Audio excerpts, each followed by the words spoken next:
오늘 함께 묵상할 성경 말씀은 사무엘하 19장 16절에서 39절 말씀입니다.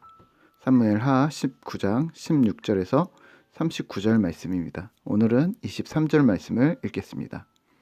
왕이 시므이에게 이르되 내가 죽지 아니하리라 하고 그에게 맹세하니라. 아멘.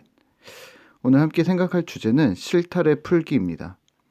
사무엘하 19장 후반절은 압살롬의 반란으로 피신했던 여정을 마치고 왕권의 회복을 위해 다윗이 예루살렘으로 돌아오는 장면입니다.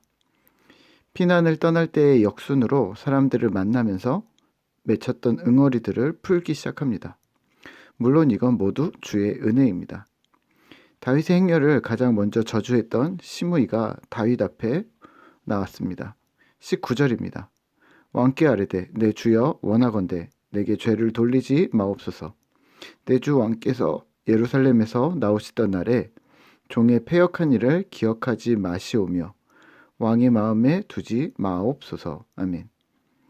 이게 가능할까 한데 시므이는 뻔뻔하게 다윗을 영접하며 잊어달라, 용서해달라 합니다.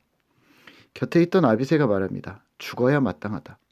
하지만 다윗은 죽이지 말라고 합니다. 23절입니다. 왕이 시므이에게 이르되 내가 죽지 아니하리라 하고 그에게 맹세하니라. 또 무비보셋을 만납니다. 그는 왕이 떠난 날부터 자신을 돌보지 않고 다윗을 기다렸고 함께 가려 했으나 종인 시바에게 속아 자신은 여기에 머무르게 되었다고 해명합니다. 이 역시 다윗은 재산의 절반을 나누는 것으로 정리를 합니다. 또 요단에서 80세인 바르실레를 만납니다. 마하나임에서 다윗과 그의 무리들에게 음식을 공급했었던 도움의 손길이었습니다. 다윗이 이를 함께 가자. 내가 너를 공개하겠다. 책임지겠다 라고 말하지만 자신은 나이가 많고 사리 분별도 쉽지 않아 괜찮다고 합니다. 오늘 말씀을 묵상하며 우리는 무엇을 기억해야 할까요? 살짝 정리하면 이렇습니다. 시므이와의 원한을 우선 표면적으로 풀어냅니다.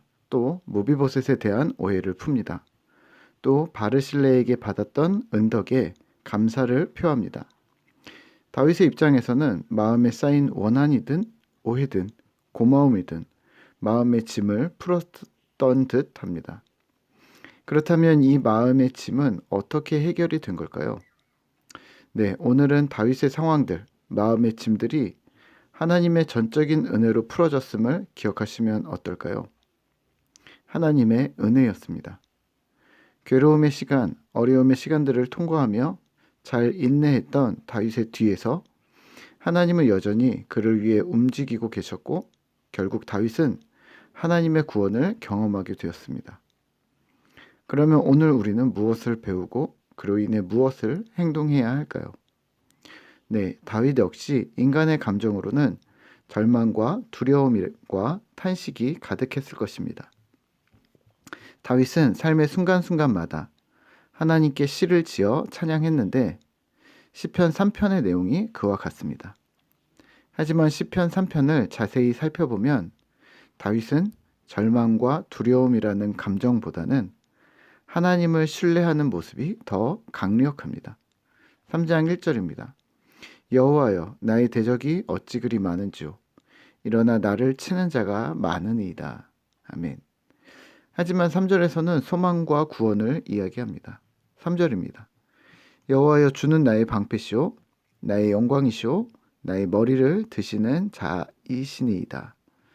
그리고 이렇게 기도합니다. 8절입니다. 구원은 여호와께 속하였사오니 주의 복을 주의 백성에게 내리소서 셀라. 구원이 주께 속해 있음 그리고 주님의 복이 주의 백성에게 내리기를 기도하고 있습니다.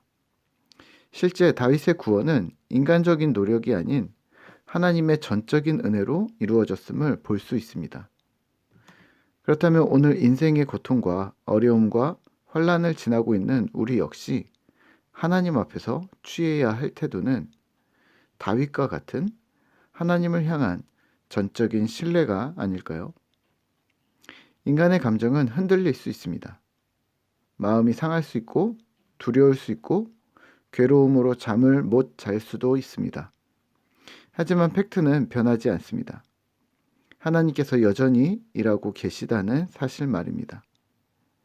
이를 신뢰하며 기다리는 주의 백성에게 하나님은 결국 구원을 이루실 것이고 그 구원을 경험한 신자는 그동안 맺혀졌던 상처와 오해와 고마운 마음들을 마치 얽히고 설킨 실타래를 푸는 것처럼 하나씩 풀려져 나갈 것입니다. 저 역시 인간인지라 이런 일들이 있을 수밖에 없는데요. 저는 아주 지지적이고 돈독했던 선배 목사님과 관계가 틀어진 적이 있었습니다.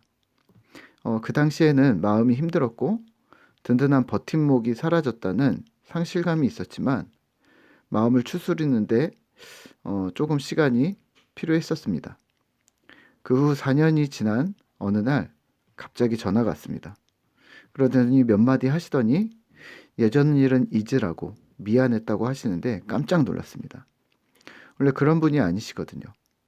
제 마음 한구석에는 상처로 남아 있었던 부분인데 오랜 시간 동안 하나님은 이 일을 잊지 않으시고 상대편 쪽에서 일을 행하셨었나 봅니다. 그의 일이 너무 놀라워 저는 너무 신기해서 아내와도 나누고 내가 힘들었음을 아는 지인들에게 연락해서 또 나누고 또 당시 제자반 멤버들과도 나누며 은혜를 누렸었던 기억이 나는데요. 오늘을 살아가는 우리 역시 같은 은혜와 기대를 가지시면 어떨까요? 신실하신 하나님 그리고 일하시는 하나님은 여전히 우리를 구원하신다는 것, 내 감정과 상황과 관계없이 하나님은 여전히 일하심을 기억하시죠. 그 구원의 끝에는 얽힌 실타래가 한꺼번에 풀려나가는 기적을 경험하게 되실 것입니다. 그것도 자주 말이죠. 오늘도 그런 주님의 은혜를 기대하고 경험하는 신실한 신자 되시기를 기도합니다. 오늘 함께 기도하겠습니다. 하나님 감사합니다. 오늘 우리에게 하나님께서 여전히 일하신다는 것, 또 하나님께서 우리의 얽히고 설킨 어려움들을 해결해 주신다는 것을 우리는 다시 한번 확인하였습니다. 하나님 우리의 인간사는 참으로 복잡하고 또 어려운 것이 맞습니다. 하지만 오늘 다윗의 상황들을 한 번에 해결하셨던 주님, 얽혀있던 전혀 풀리지 않을 것 같던 실타래가 한꺼번에 풀린 것과 같이 하나님 오늘 우리도 하나님께서 우리의 삶 가운데 또 우리의 삶의 뒤편에서 역사하시기를 소망합니다. 우리가 하나님은 구원하시는 분이시라는 사실을 우리가 잊지 않겠습니다. 그 하나님을 의지하며 우리 뒤에서 일하시는 주님, 또 우리 앞서 일하시는 주님을 신뢰하는 주의 백성들 되도록 우리를 이끌어 주시옵소서. 오늘도 함께 하시는 주님을 찬양하고 또 기대하며 예수님의 이름으로 기도합니다. 아멘.